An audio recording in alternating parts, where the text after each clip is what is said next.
Queridos irmãos, nós agora vamos ouvir uma porção da palavra de Deus. E nós vamos ser abençoados pelo John Herbert. Ei, nome bonito, hein? Vem cá, meu irmão. Estou aqui segurando com papel aqui o microfone, já foi esterilizado, para que o nosso irmão traga a palavra do Senhor e, de fato, seja uma bênção para nós. Vem cá. Esse irmão querido é da congregação de Pinheiral, nos ajuda muito lá. Ele tem vocação de ser um dia pastor e também servir a Cristo, né, meu irmão? Amém. Para a glória de Deus. Vamos orar mais uma vez. Bendito Deus, nós estamos na Tua presença, carentes do Senhor, carentes de que a Tua palavra venha ao nosso encontro.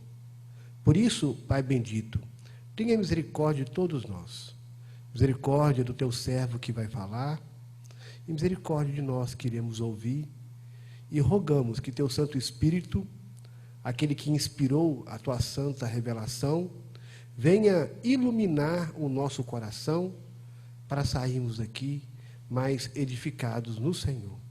Abençoa Teu servo e aceita a glória para si mesmo, no nome de Jesus. Amém. Amém.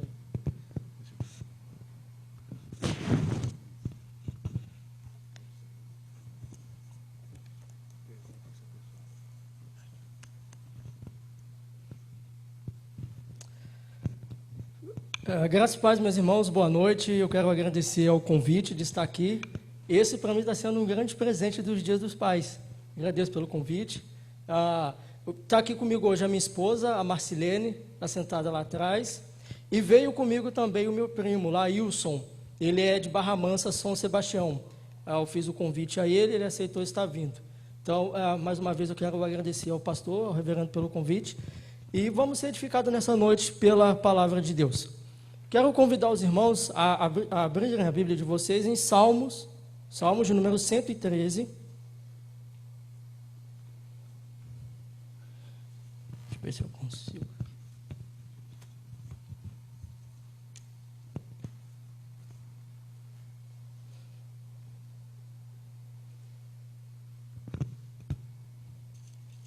Salmo de número 113.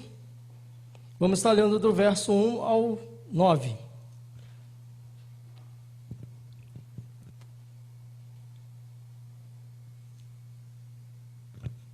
Amém. Vamos ler a palavra. Aleluia. Louvai, servos do Senhor. Louvai o nome do Senhor. Bendito seja o nome do Senhor, agora e para sempre. Do nascimento do sol até o ocaso, louvado seja o nome do Senhor. Excelso é o Senhor acima de todas as nações, e a sua glória acima dos céus. Quem há semelhante ao Senhor, nosso Deus, cujo trono está nas alturas, que se inclina para ver o que se passa no céu e sobre a terra? Ele ergue do pó o desvalido e do monturo o necessitado, para o assentar ao lado dos príncipes. Sim, com os príncipes do seu povo. Faz que a mulher estéril viva em família e seja alegre mãe de filhos. Aleluia. Que o Senhor nos abençoe com a sua palavra.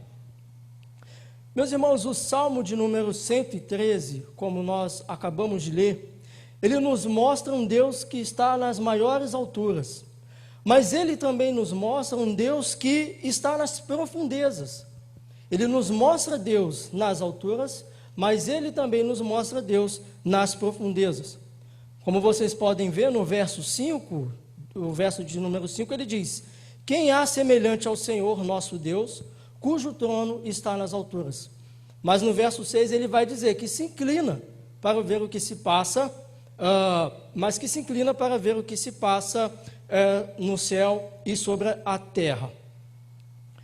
Meus irmãos, mas se isso for tudo o que nós sabemos sobre Deus, nós podemos ser tentados, como alguns são tentados, a pensar que Deus está distante de nós, que Deus está muito longe de nós, que somos tentados a pensar que nós precisaríamos de um grande telescópio para enxergar Deus, ou que nós precisaríamos de um grande número de alto-falantes para que Deus ouvisse a nossa voz.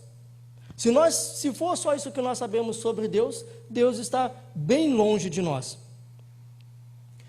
O deísmo é uma parte da filosofia que vai dizer que existe um Deus. Os deístas vão dizer que existe um Deus, um Criador do universo, que criou tudo o que existe, mas esse Deus, ele deixou a sua criatura à deriva, à própria sorte.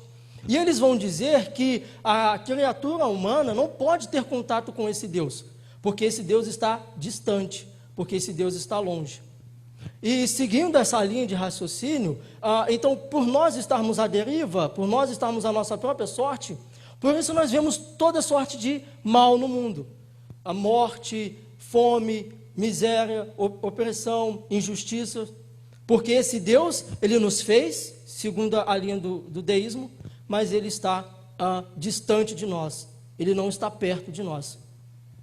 E talvez, meus irmãos, é assim que nós nos sentimos. Às vezes nós nos sentimos como essa linha de raciocínio. Às vezes nós pensamos que Deus não ouve a nossa oração, às vezes nós pensamos que Deus está distante de nós, às vezes nós pensamos que Deus nos esqueceu. Está aí a pandemia para dizer quantas pessoas nos questionaram: será que Deus realmente existe? Será que Deus realmente está conosco? E talvez é assim que nós nos sentimos, como se Deus estivesse tão longe de nós, como se Deus não ouvisse as nossas orações e como se Deus não fizesse parte dos nossos cultos, não fizesse parte da nossa adoração. Este salmo, meus irmãos, ele nos expõe a grandiosidade de Deus. Esse salmo que nós lemos, ele vai expor a grandiosidade de Deus, o tamanho que Deus é, o tamanho da sua beleza, do seu grande poder. E o verso-chave é o verso de número 5, onde o salmista vai fazer a pergunta: quem há semelhante ao Senhor, nosso Deus?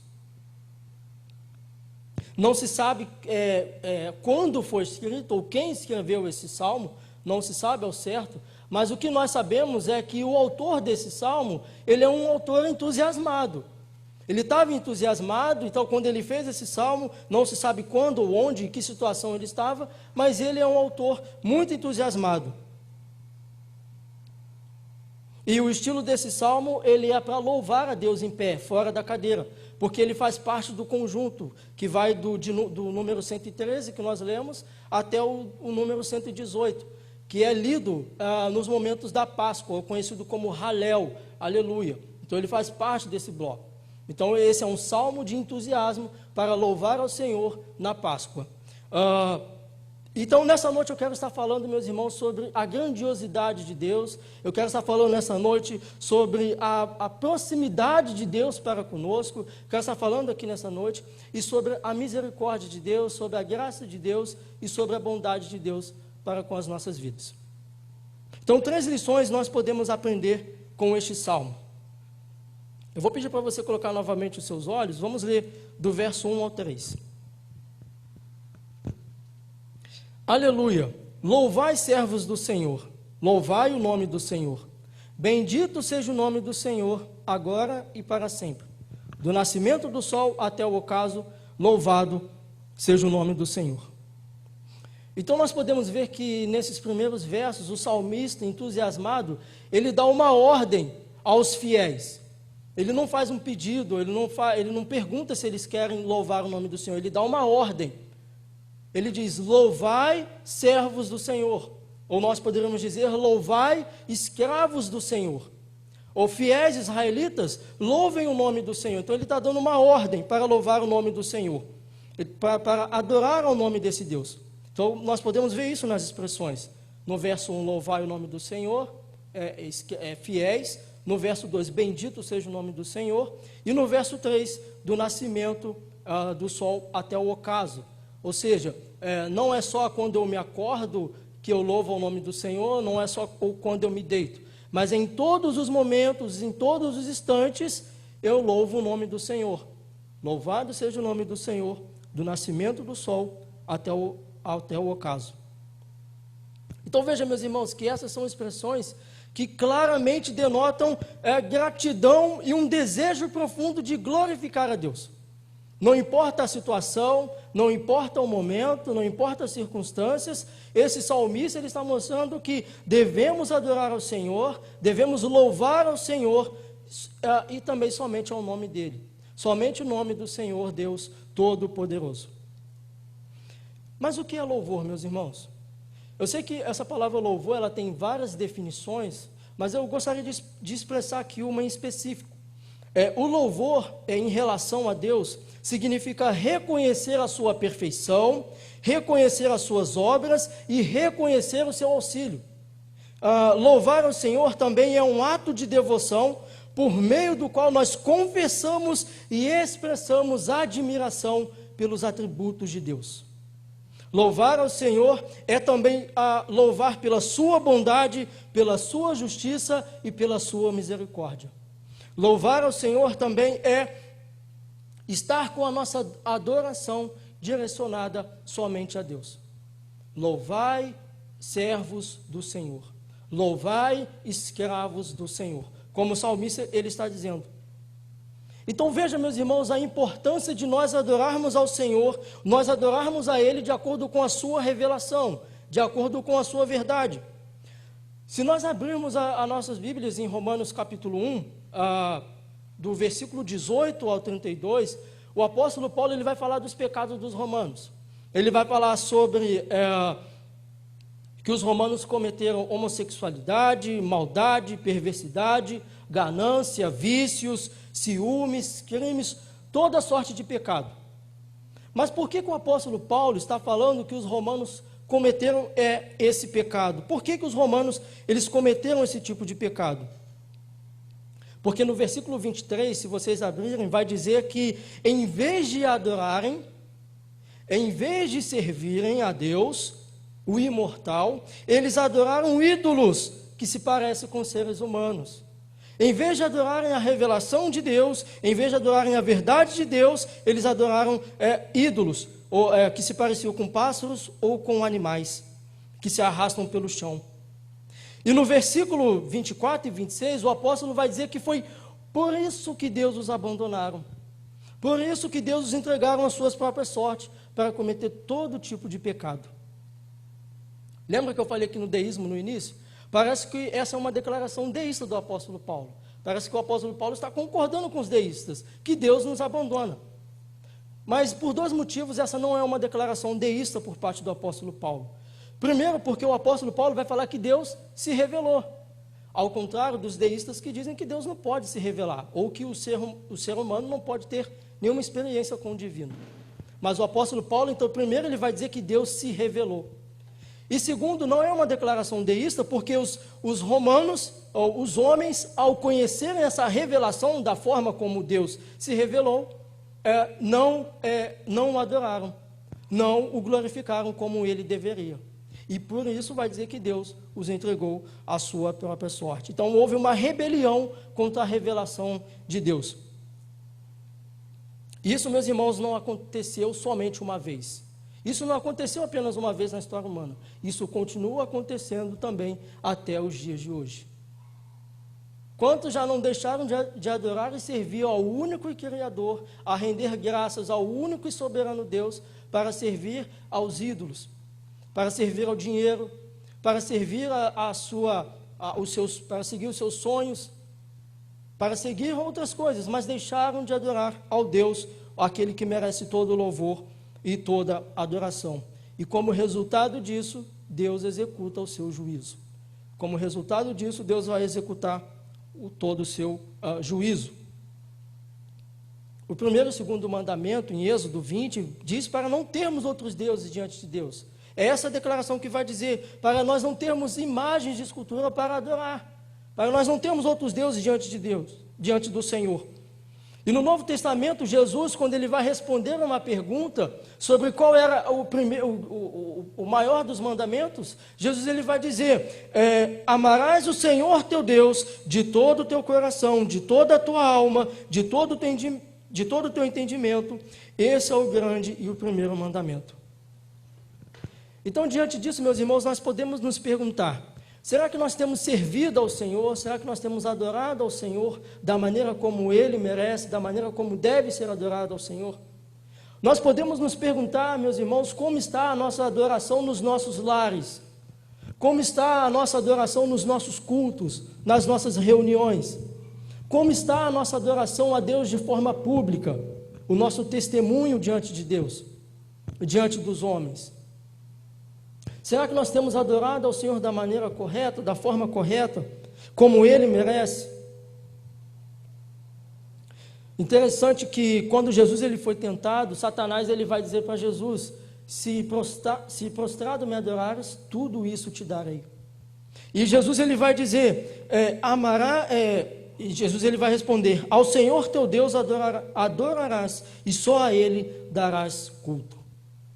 Mesmo que nós sejamos tentados pelas coisas desse mundo, nós podemos adorar somente ao Senhor nosso Deus. Nós podemos resistir às tentações desse mundo, adorando ao Senhor nosso Deus. Em Hebreus capítulo 13, versículo 15, vai dizer que nós devemos oferecer louvores a Deus por meio de Jesus. Nós podemos oferecer um louvor a Deus, nós podemos adorar a Deus por meio de Jesus Cristo. Porque esse louvor é o sacrifício que apresentamos por meio dos lábios que confessam a sua fé. Para encerrar essa primeira parte, interessante que em Apocalipse, no capítulo 7, do versículo 9 ao 17, vai falar sobre a grande multidão daqueles que foram lavados e remidos pelo sangue do Cordeiro, daqueles que vieram de todas as línguas, de todas as nações. E mais especificamente, no versículo 12, eles vão estar dizendo assim: Amém. Ao nosso Deus pertencem para todo sempre louvor, a glória, a sabedoria, a gratidão, a honra, o poder, a força. Amém. Meus irmãos, meu desejo é que Deus, mediante o Espírito Santo, possa nos levar a adorá-lo da maneira como Ele merece, da maneira como deve ser adorado. Como o salmista nos conclama: louvai, servos do Senhor, louvai o nome do Senhor. A segunda lição que nós podemos aprender com esse texto está nos versos. Eu vou pedir para que vocês coloquem os olhos de vocês no versos 4 ao 6. Ele diz assim: excelso é o Senhor acima de todas as nações, e a sua glória acima dos céus. Quem há semelhante ao Senhor nosso Deus, cujo trono está nas alturas? Meus irmãos, a segunda lição que nós podemos aprender com esse texto é a condescendência de Deus. Nós podemos aprender aqui sobre essa condescendência de Deus. Veja que ele vai usar algumas expressões, como Deus estando excelso o Senhor acima de todas as nações. Essa é uma declaração de fé do salmista, porque nós sabemos que existia no Antigo Testamento, a gente vai ver, essa ideia de que cada nação tinha o seu Deus, cada povo tinha o seu Deus. E quando eles iam para a guerra, para a batalha, cada nação ia representada por um Deus.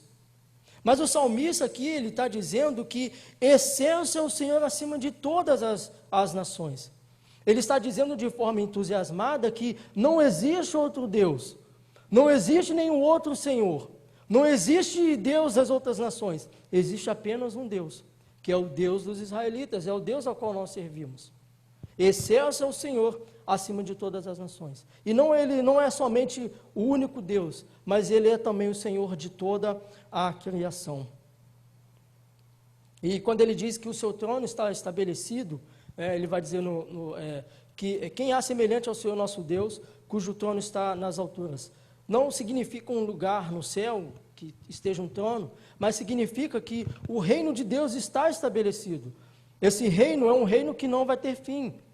A gente sabe na história que vieram os egípcios, vieram os assírios, o reino babilônio, vieram o império romano, mas todos esses reinos caíram, todos esses reinos pereceram. Mas o reino do Senhor é um reino que não tem fim. O teu trono, como ele vai dizer, cujo trono está nas alturas, que é um reino que não tem fim, é um reino inabalável. No Salmo Messiânico de Davi, no capítulo 89, verso 6, ele vai dizer: pois quem nos céus é comparável ao Senhor, entre os seres celestiais, Quem é semelhante ao Senhor? Isaías também falando sobre a majestade do Senhor, no capítulo 40, versículo 18, ele vai dizer: com quem comparareis a Deus? Ou que coisa semelhante confrontareis com Ele? Salmo de número 11, verso 4, vai dizer que como Rei do Universo, Deus o controla. O Senhor está no seu santo templo, nos céus tem o Senhor o seu trono. Os seus olhos estão atentos, as suas pálpebras sondam os filhos dos homens. Eu queria chamar a sua atenção aqui para uma parte, quando o salmista, ele disse no verso 6, que se inclina para ver o que se passa no céu e sobre a terra. Eu queria chamar a sua atenção para essa parte, porque essa é uma declaração interessante nesse texto. Porque o salmista, ele está dizendo aqui que se inclina, não é simplesmente uma ação de abaixar, não é simplesmente uma ação de abaixar para ver ou pegar algo. Mas o salmista está dizendo que quando ele se inclina, ele está dizendo que se humilha para ver o que se passa no céu e sobre a terra. Para explicar isso aqui, eu gosto muito da passagem de Jonas, quando Deus convoca Jonas para levar a mensagem aos ninivitas. Depois de uma certa resistência, quando Jonas ele leva a mensagem aos ninivitas, quando essa mensagem chega a eles, os ninivitas eles logo se vestem de pano de saco, e o texto vai falar também que o rei da cidade de Nínive, ao tomar conhecimento dessa mensagem, ele se levanta do seu trono, tira suas vestes reais e se veste de panos de cinza. Esse rei ele se humilhou diante a mensagem. Nós conhecemos a fama dos ninivitas, sabemos que eles eram rebeldes, eles eram orgulhosos, eram ferozes, eles não davam chance para os seus inimigos, e mesmo assim nós vamos ver que o rei da cidade de Nínive, ao ouvir a mensagem do Senhor, ele se levantou do seu trono, tirou toda a sua veste real e se humilhou. Então é exatamente isso que o texto está dizendo. Esse Deus ele é grande, o seu trono está estabelecido sobre todos os outros tronos, mas ele é um Deus que se humilha. É um Deus que se abaixa para ver o que se passa no céu e sobre a terra. E o que essa humilhação de Deus, o que essa condescendência de Deus ela tem a ver conosco? O que essa condescendência de Deus tem a ver com nós aqui hoje? Meus irmãos, pelos nossos pecados, nós não podemos nos achegar a Deus. Pelos nossos pecados, pelas nossas obras de justiça, nós não podemos ir a Deus. Se Deus não se humilhasse e viesse até nós nunca chegaríamos até Deus. Porque pelas nossas obras de justiça, elas não passam de trapos de imundícias. Então, primeiro, ela tem a ver pela distância que havia entre nós e o nosso Deus, por causa dos nossos pecados. Essa condescendência de Deus, ela vai muito além, e ela se revela na encarnação de Jesus. Ela se revela no plano de salvação que Deus havia para a humanidade em Jesus Cristo.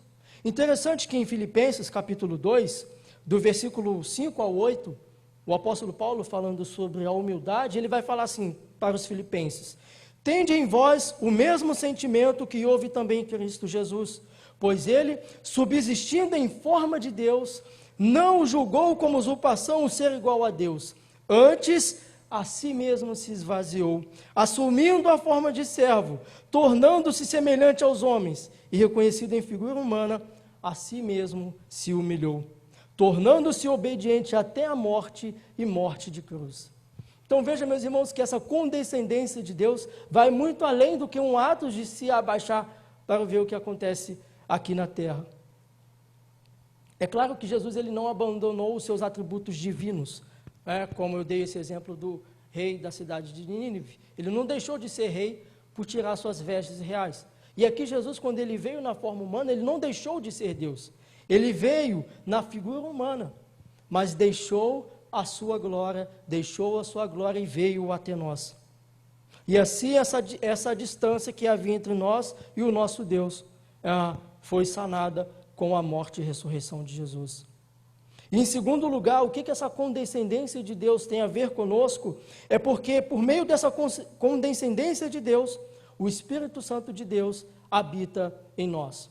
Em 2 Coríntios capítulo 3, versículo 16, vai dizer: não sabeis que sois santuário de Deus e que o Espírito de Deus habita em vós? Meus irmãos, do mesmo modo que a presença de Deus enchia o templo no Antigo Testamento, da mesma forma, agora nós somos o templo a qual Deus enche com a sua presença. Então veja, meus irmãos, esse Deus que está nas maiores alturas, esse Deus que tem o seu trono estabelecido, esse Deus que tem todo o poder, ele se humilhou, veio na forma humana, e não somente isso, mas agora ele habita dentro de nós. Ele habita dentro de nós por meio do seu Espírito Santo. E assim, meus irmãos, nós devemos entender a respeito dessa condescendência. Como o pastor falou mais cedo, a respeito de Romanos, capítulo 11.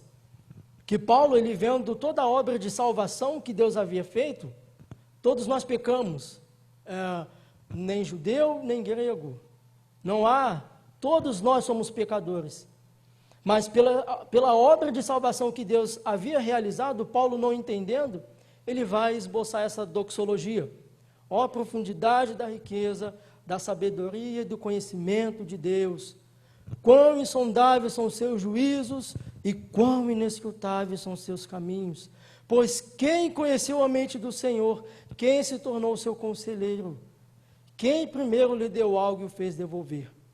Porque do Senhor e para o Senhor são todas as coisas, a Ele seja a glória para todos sempre. Amém. Então veja, meus irmãos, que essa condescendência, essa misericórdia de Deus vai muito mais além do que um ato de se inclinar para ver o que acontece aqui na terra. Ele se humilhou, ele se rebaixou e agora habita em nós por meio do seu Espírito Santo. E o meu desejo é que o Espírito Santo possa fazer morada dia após dia em nossas vidas, que ele possa fazer morada em nossas famílias, em nossos lares, nas nossas igrejas, que ele possa fazer morada em nossas vidas. E, meus irmãos, a terceira lição e última lição que nós podemos aprender com esse texto está nos versos de número 7 ao 9. Ele vai dizer: ele ergue do pó o desvalido e do monturo o necessitado, para o assentar ao lado dos príncipes, sim, com os príncipes do seu povo. Faz que a mulher estéril viva em família e seja alegre mãe de filhos. Aleluia. A terceira lição que nós aprendemos com este texto é a bondade, misericórdia de Deus e a justiça de Deus, ela transforma vidas. A bondade de Deus, a misericórdia de Deus, a justiça de Deus, ela transforma vidas. Veja que ele vai falar aqui, ele vai falar sobre o desvalido. Ele ergue do pó o desvalido, o do monturo necessitado, o necessitado. Claro, meus irmãos, que essas são expressões que denotam pessoas que estão desprovidas de algum tipo de condição. Mostram claramente pessoas que estão desprovidas de recursos. Mas o salmista ele vai dizer que o amor e a bondade de Deus também se estende para essas pessoas. O amor e a bondade de Deus não se estende àqueles que estão bem, que têm todo o dinheiro, têm toda a fortuna, que gozam de boa autoridade perante a sociedade, mas o amor de Deus também se estende para aqueles que estão no pó, aqueles que não são nada. Jesus ele vai dizer: eu não vim para os sãos, eu vim para os doentes. O amor de Deus se estende para todas as pessoas. Alguns vão dizer que esses versos, a qual nós acabamos de ler, ele faz parte da oração de Ana. Ana, ela lá nos 2 Samuel, capítulo 2, no versículo 8, ela vai dizer assim: levanta o pobre do pó e desde o monturo exalta o necessitado, para o fazer assentar entre os príncipes, para o fazer herdar o trono da glória. Porque do Senhor são as colunas da terra e assentou sobre elas o mundo. Independente de ser retirado esse salmo de Ana, nós podemos ver essa bondade de Deus. Nós podemos ver essa bondade de Deus se estendendo sobre todas as pessoas. E como no verso 9, ele vai dizer: faz que a mulher estéril viva em família e seja alegre mãe de filhos. Nós sabemos que filhos, né, no Antigo Testamento e para os israelitas, os judeus, filhos eram uma herança da parte de Deus. Ter filhos fazia parte de dar continuidade à sua descendência. Então, filhos era herança do Senhor. E a mulher que era estéril era considerada amaldiçoada. A mulher que era estéril era considerada maldita. Mas nós vamos ver aqui que Deus é aquele que transforma situações. Aquele que não é nada, Deus faz-o assentar entre os príncipes. Aquela que não pode ter filhos, Deus faz com que ela seja alegre, mães de filhos. Então essa bondade de Deus, essa justiça de Deus, ela transforma vidas. Eu poderia citar aqui alguns exemplos de mulheres no Antigo Testamento que não podiam ter filhos.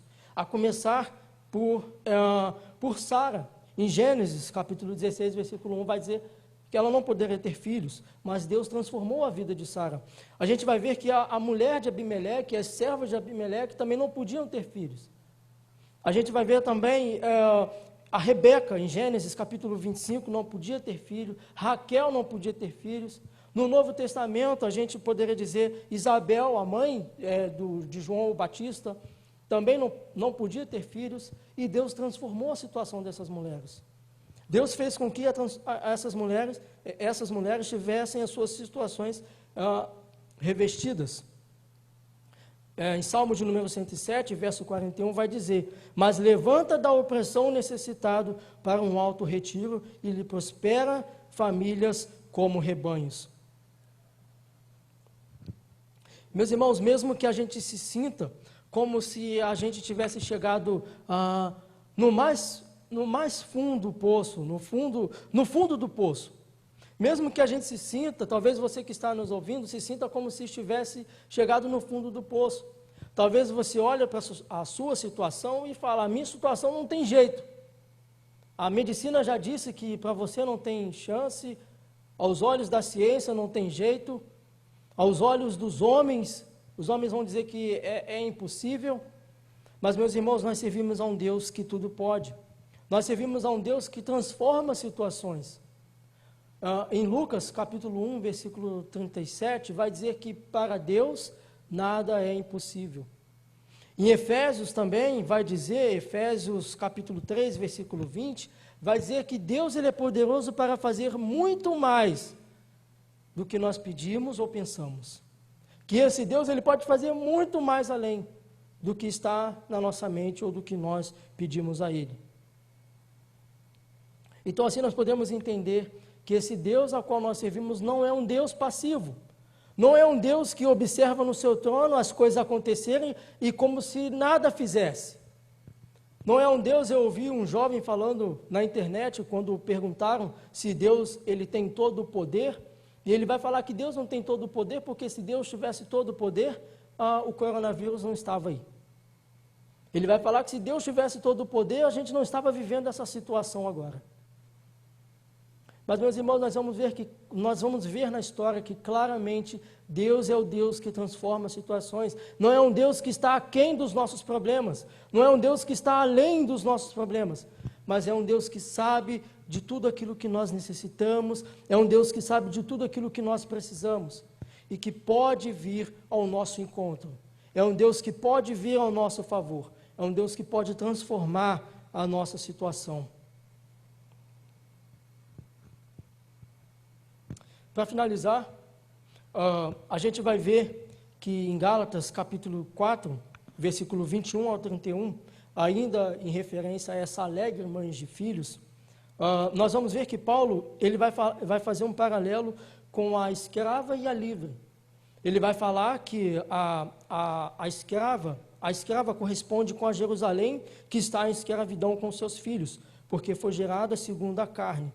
Mas a Jerusalém lá de cima é representada pela livre, porque o que dela foi gerado foi segundo a promessa, a qual é nossa mãe, porque está, como está em Isaías 54:1. Cante alegremente, ó estéril.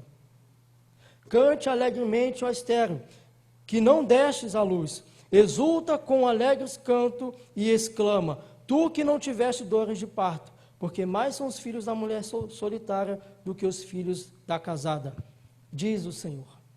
Meus irmãos, nós estamos falando aqui da nova aliança que Deus fez conosco, da nova aliança mediante a graça, e que mediante essa nova aliança nós nos tornamos filhos de Deus. Antes nós andávamos como filhos sem pai, nós andávamos nesse mundo sem esperança, mas pela nova aliança nós podemos fazer parte da família de Deus, nós podemos fazer parte do reino de Deus, nós podemos fazer parte dessa justiça de Deus. E assim Deus pega o pecador, aquele que estava no monturo de lixo, aquele que estava no lamaçal de pecado, e faz com que ele seja santificado, que ele seja regenerado, que ele seja justificado. Esse é um Deus que transforma situações. Jesus, ele morreu na cruz. Ele desceu do seu trono. E ele pode erguer o pecador do monte de cinzas e colocá-lo em uma nova posição, em uma posição de justificado, de regenerado, de santificado. E pode nos fazer participante da família do reino de Deus, como alegres mães de filhos. E por isso, meus irmãos, é que nós devemos, como o salmista vai dizer nos versos 1, louvai, servos do Senhor, louvai o nome do Senhor.